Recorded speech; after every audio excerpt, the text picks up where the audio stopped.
सूर्यपुत्र कर्ण महाभारत का एक बहुत ही खास पात्र था।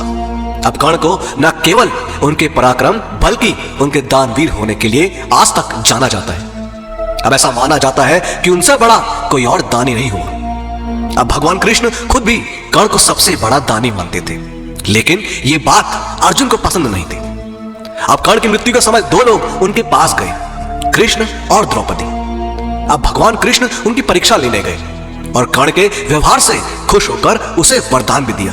लेकिन आखिर द्रौपदी ने उसे क्या दिया, तो आइए जानते हैं। दोस्तों, युद्ध भूमि में जब कर्ण घायल होकर अपनी मृत्यु का इंतजार कर रहा था, उस समय अर्जुन ने भगवान कृष्ण से कहा कि आपका दानवीर कर्ण असहाय होकर मौत का इंतजार कर रहा है। अब इस पर श्री कृष्ण ने कहा कि कर्ण को उसकी वीरता और दानवीर होने के लिए हमेशा याद किया जाएगा। अब इस बात को सुनकर अर्जुन बोले कि वो सबसे बड़ा दानवीर कैसे हो सकता है। अब इस बात को साबित करने के लिए कृष्ण भगवान ब्राह्मण के भेष में पहुंचे और कर्ण को प्रणाम किया। अब इस पर कर्ण ने उनसे वहां आने का कारण पूछा, तो ब्राह्मण ने बताया कि मैं आपसे कुछ दान मांगने आया था, लेकिन आपकी हालत देखकर अब कुछ मांगना नहीं चाहता, क्योंकि आप इस हालत में क्या दे सकेंगे। अब यह सुनकर कर्ण ने पास पड़े पत्थर से अपने सोने के दांत तोड़कर ब्राह्मण को अर्पण कर दिए। अब इस दानवीरता से प्रसन्न होकर भगवान कृष्ण अपने वास्तविक रूप में आ गए और कर्ण को वरदान मांगने को कहा। अब कर्ण ने 3 वरदान मांगे थे।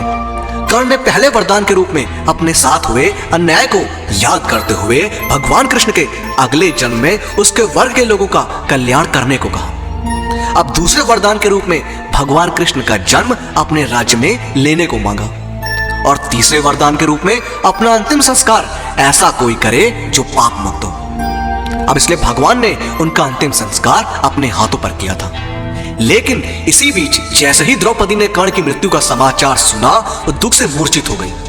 अब होश आने पर वो दौड़ती हुई कर्ण के शव के पास आई और फूट फूट कर विलाप करने लगी। अब इसके बाद उसने कर्ण से उसके साथ किए गए अपमान के लिए उससे माफी मांगी।